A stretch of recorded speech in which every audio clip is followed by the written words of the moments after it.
اللہ تعالیٰ کے لیے اس طرح کا لفظ استعمال کرنا ہرگز جائز نہیں ہے، لٹیا گیا۔ اسی طرح علماء نے عاشق کا لفظ اللہ تعالیٰ پر اس کا اطلاق کرنا بھی جائز قرار نہیں دیا۔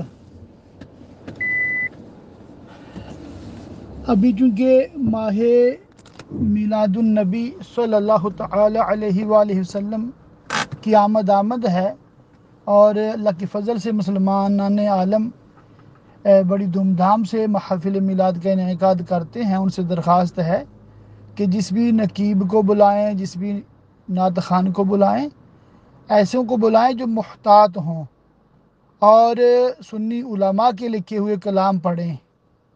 کہیں ایسا نہ ہو کہ لینے کے دینے پڑ جائیں اور حاضر تو ہوئے ثواب کمانے کے لیے، الٹا گناہوں کا سلسلہ ہو، اور کبھی تو یہ معاذ اللہ کفریات بھی بک دیتے ہیں۔ بس محتاط جو لوگ ہیں، دیندار ہیں واقعی، صرف اور صرف انہی سے میلاد پڑھایا جائے۔